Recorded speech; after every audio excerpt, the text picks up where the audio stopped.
Good morning, Facebook, Instagram, Michael Burgio with Mark Novak for Morning Minutes. Today we'll be talking about house prices. Are they on the rise? Where's the economy? What we think is happening and moving forward. Just bringing Mark Novak into the podcast. I'm going to do it on Instagram as well. Question. Mark. Go live with Mark.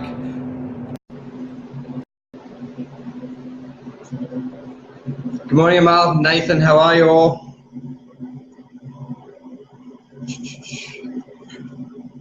Good morning. I don't think Insta's working, but let me try again. Go live with Mark Novak. Go live with Mark Novak. Mark Novak's unable to log in. Yeah, you try. Ridiculous.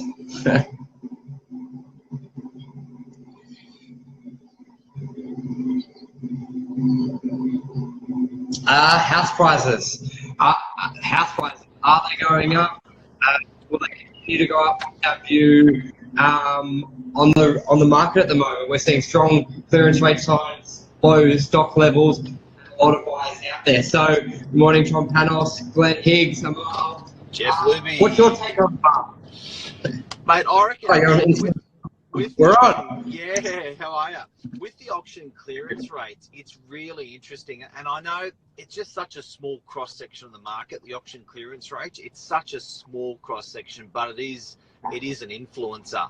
But I reckon when you look at those clearance rates, I reckon when you look at what the deals we're doing, I think when you look at what we're doing, I reckon their capital growth is back in the marketplace. I'd love to know what the audience thinks about it as well, from what you guys are seeing from the outside in or from the inside out if you're from the industry. But, you know, I think our friends in government, you know, Reserve Bank, I think banks, all that, they was trying to plug the hole with prices because prices were going down pretty hard, and people, the thing that really changed people's mood and people's sentiment. So I think they really tried to slow that down. I reckon it worked. I think it's worked almost. It's definitely negative growth in property. I think's gone. Positive growth and stability definitely here. Positive growth. What do you reckon? I think it's more the stability and just and people becoming transactional again and feeling a lot more confident. Up until basically over December, I think we sort of started end of December last year. I was thinking, and I said, like, besides like World War III and a GFC, like a buyer had every reason not to buy or every sort of media influence. You had your Christmas, your state election, federal election, the negative gearing. Everything was out there not to buy. Yeah, regardless of it, you just don't want it to be unstable. If it's negative, positive, just stability, and then people can plan. We got Mel on, Angela. Craig Ponte, I'd love to know what you think about how the market's going in the eastern suburbs as well, and if positive growth is here. Tom Panos as well, but you know, guys. There's a I was watching plane crash investigations, and they were saying that for a plane to crash, there needs to be 7 consecutive errors in order for a plane to crash, not one. And for some reason, it reminds me about our property market. I think that there was almost 7 things bad in our property market to make it go down. And I sort of think it needs to go in the direction where 7 things good need to happen for it to start to get good property growth. And we've already probably got a handful at the moment. So, you know, stability is one of them. And now we've achieved that in the marketplace. That free falling's over. What other positive stuff has happened in the market? Election's over, Liberals in, bang, that's a big one. What else? Well, I think just having the buyer confidence back. There's a lot of buyers out there that are heavily influenced by the media and this sort of perception in the marketplace. So I think as a positive, that's cooled down a lot. So that's allowing confidence for you mums and dads, your first-time investors, to reconsider what type of property transaction would suit them. So that's going to automatically have a bit of growth. We'll just talk about it off air. going. We're seeing growth in the market, but there's a couple of growth. There's the pure growth because of the economy going well and it's driving prices up. But then there's also just the growth because people are now coming back to property and it's not free falling. It's almost like with weight loss. You're going up, and then as soon as you change your diet, you drop a bit really quickly, but reverse, and then it sort of stables out. So well, we had the chat about weight loss this morning, and it goes back to those 7 things I just mentioned again. You need 7 good days to have the week that actually, you know what I mean? You know, I said like a plane crash, 7 things go wrong, bang, there's a plane crash. Weight loss is like that as well. 7 things go right. You don't make those fuck ups, then bang, there's weight loss. And then same thing with property market. I think that, you know, in order to have that final thing called sentiment, which will then pull over to positive growth, I think we need to have a good couple of things in our pocket. We're almost there. Big question. Yeah. I was say interest rates. It's on the outskirts. For your average punter, it looks like a positive. But if you look a little bit deeper in the economy, it's probably not a positive. But if you're just trying to look at it from just the property goggles, it's a really good sign. It's brought a lot of buyers back into the market. What's your view on the interest rates where they are now? They'll probably drop again. I think predictions are. I'm pretty pumped about them holding property, and it's funny, like worldwide we're still actually high on rates, but the reality is from where rates used to be, they're half to a third, which, you know, holding a property is cheaper than it's ever been, and it's probably really smart that we've got reins on that with it being so hard to lend money, because we could really have imploded ourselves. It's like a kid playing with dynamite. If it was easy to get money and interest rates were 3%, we could have put ourselves into a serious doldrum, into some serious mess of capital growth, which then would have just burst. So if this was a landing, Jesus, it was a soft landing. And I don't think we'll ever thank the banks. I don't think we'll ever thank the governments for working together to make it a soft landing. But Jesus, like, if you told me 5 years ago that rates were going to be at this point, I would have borrowed triple. So, you know, back to our core conversation. Also, on the flip side, if you said how hard it would have been to get that money 5 years ago, if you look at the hoops you've got to jump through now compared to what you did 5 years ago, you would have got, I don't believe they're going to look at my Uber account and see how many spring rolls I'm getting with dinner, and if I've got a sports bet account, and a lot of those sort of stuff as well. So they've done really well to have that balance and mix. Oh yeah, and they've got the right to do that now.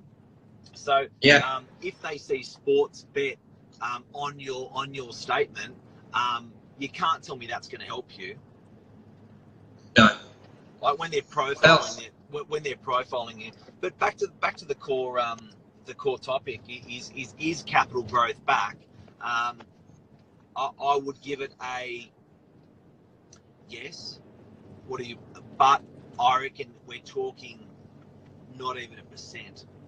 But I reckon over the next 3 to 5 years, we're going to see single digits, 1s and 2s, because our economy is one of those things out of the 7 things I mentioned that is not in our favour. Like at the end of the day, we're not you know, exports, our dollar, all that stuff. It's not sort of going our way. So I think positive growth. What are the comments happening? But I think Michael, you can see comments a bit. I think me. Jeff, I think Colorado have double figures. For them, won't Colorado have double figures capital growth? Just because Colorado fails there. Yeah, I heard Colorado's going to fall into the sea and disappear forever, Vel. So you better sell your property. But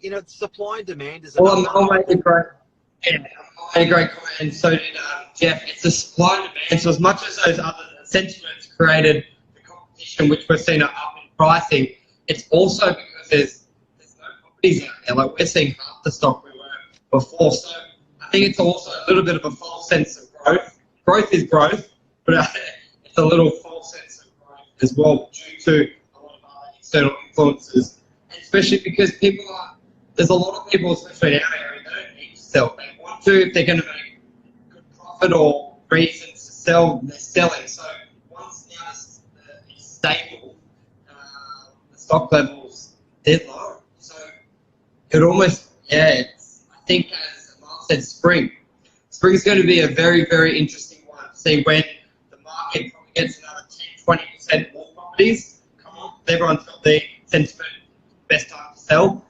That's another topic. Comes to the market, how will clearance rates go, and how will we see the buyer numbers when there's an extra 20% on property. So on the beaches, if we've got 600 on the market, that's another 120.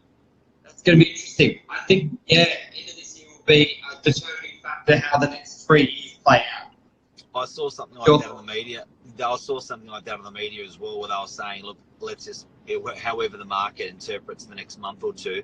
A couple of comments that people have made that I've been watching here, again, backing up on supply and demand. I think that is super, super important. And there's different pockets of Sydney that just have no supply. Northern beaches, North Shore, eastern suburbs. I may be a little bit biased because they're the areas I've got good knowledge in, but you know, those areas don't have a shitload of supply being dropped into the grid, and I think for capital growth, they're going to be the guys going to rear their head quicker than some suburbs that have had a lot of properties drop into the grid. Yeah, we should ask my cousin. Jeff said. Same. Mate, what happened last night with Tom Panos? What happened last night there? Tom almost hit 500 people. If no one knows what we're talking about, have a look at Tom Panos's weekly rant that he did last night. And there was a comedian on there which didn't feel like he was a comedian, but fuck, he was funny.